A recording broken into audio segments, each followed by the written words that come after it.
मालिनी, तुमने मेरे आदेश का पालन नहीं किया। तुमने स्वर्ग के नियमों का उल्लंघन किया है। तुमने बिना वजह हमारे उद्यान में खुशी से घूमने वाली एक तितली को तकलीफ पहुंचाई है। इसलिए हम तुम्हें आज से तितली बनकर पृथ्वी पर रहने का श्राप देते हैं। हे इंद्रदेव, मैंने जानबूझकर उस तितली को तकलीफ नहीं पहुंचाई है।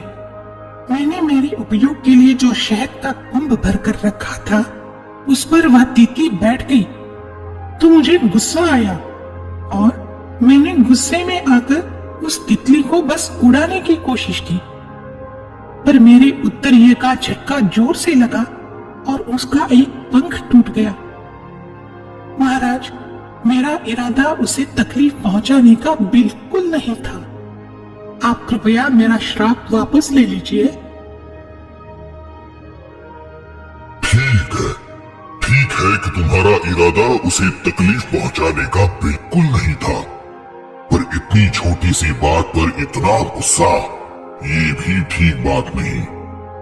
तितली को तकलीफ पहुंचाई है तो उसका श्राप तो मैं वापस नहीं ले सकता, पर अगर तुम धरती पर किसी को उसकी तकलीफ से मुक्त करो तो तुम वापस स्वर्ग आ पाओगी। पर महाराज, एक तितली किसी की क्या मदद कर पाएगी? उस मुश्किल का हल तो तुम्हें ही ढूंढना है। इससे तुम्हें भी एहसास होगा कि तितली जैसे छोटे कीटकों को भी कितनी मुश्किलों का सामना करना पड़ता है और उनकी तकलीफ क्या होती है, और जरूरत पड़े तो तितली जैसा छोटा कीटक भी क्या कुछ नहीं कर सकता। जाओ, तुम्हारी सजा अब शुरू होती है।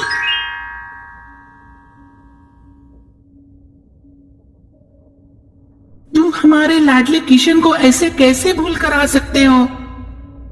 अरे मुझे क्या पता कि वो पीछे रह गया है। मुझे लगा कि दोपहर का खाना खाने के बाद खेत से वो तुम्हारे साथ घर पर आ गया, क्योंकि दोपहर के बाद तो मैंने उसे देखा ही नहीं, तो मुझे लगा वो तुम्हारे साथ घर आ गया होगा।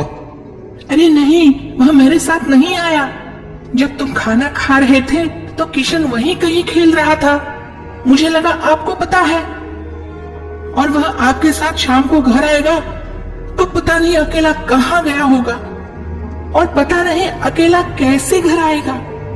आप तुरंत जाइए और उसे ढूंढ लाइए। इतना सा नन्हा लड़का कहाँ गया पता नहीं। हाँ, तुम चिंता मत करो, रुको, मैं अब भी जाता हूँ और उसे ढूंढ कर लाता हूँ।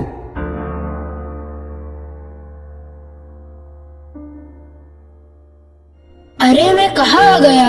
मुझे मेरे बापू नहीं दिखाई दे रहे हैं। मुझे मेरा खेत भी नहीं दिख रहा है और अभी सूरज भी ढलने आया है। मैं घर कैसे जाऊंगा? मैं बापू माँ के पास कैसे जाऊंगा? अरे ओ तितली रानी, तुम कितनी खूबसूरत हो, चलो साथ साथ खेलते हैं। अरे तितली रानी, कहाँ जा रही हो? रुको तो, कहाँ भागी जा रही हो? मेरे लिए रुको तो सही, थोड़ा और समय खेलते हैं ना। अरे तितली रानी रुको तो, मेरी बात सुनो तितली रानी, रुको रुको ना।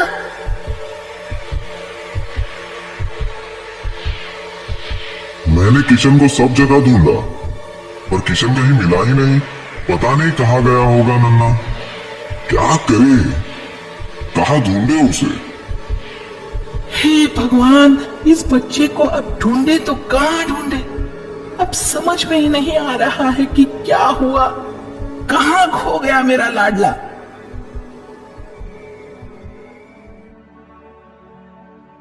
अरे अरे मेरे किशन, मेरे बच्चे कहाँ थे? तुम कहाँ चले गए थे?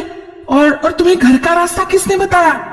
माँ, मैं पंछियों और तितलियों के पीछे खेत से दूर कब चला आया, मुझे पता ही नहीं चला। वहाँ पर मुझे यह तितली दिखी तो उसके पीछे पीछे मैं आ चला आया। अरे तितली रानी, हमें नहीं पता कि हम तुम्हारा धन्यवाद कैसे करें। आज तुम्हारी वजह से हमें हमारा खोया बच्चा वापस मिल गया। एक छोटी सी तितली ने आज हमारा बहुत बड़ा काम किया है, इसलिए हम तुम्हें मन से धन्यवाद देते हैं।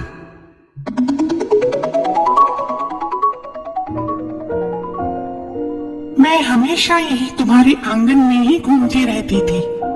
जब भी किशन से खेलती थी तो मुझे भी बहुत आनंद आता था। मुझे किशन ने भी कभी तकलीफ नहीं दी। बाकी के बच्चे मुझे पकड़ना चाहते थे, मुझे बांधना चाहते थे, पर किशन ने मेरे साथ ऐसा कभी बर्ताव नहीं किया और हमेशा मेरे साथ आनंद से खेलता था। तो इस बार यह मेरा फर्ज था कि मैं आपकी और किशन की सहायता करूं। आज मैंने जब देखा कि आप दोनों किशन को लेकर परेशान हो तो मैंने आपकी सहायता की और आपको आपकी तकलीफ से राहत दे दी। और इसी वजह से आज मैं इंद्रदेव के श्राप से भी मुक्त हो गई हूँ। अब मैं मेरे घर स्वर्ग में जाने के लिए तैयार हूँ।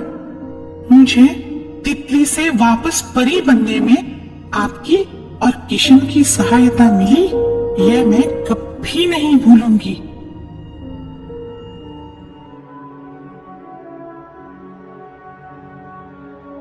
अरे किशन, रोना नहीं, मैं तुम्हारे हमेशा पास रहूंगी। और जब जब तुम किसी तितली को देखोगे ना और मुझे याद करोगे तो हमेशा तुम मुझे तुम्हारे ही पास पाओगे। हर तितली मानो परी जैसी ही है और तुम उनके भी साथ बिना तकलीफ दिए ऐसे ही खेलना जैसे मेरे साथ खेलते थे। खेलोगे ना? तो यह लो, मेरी याद रहने के लिए मैं तुम्हें एक छोटी भेंट देती हूँ।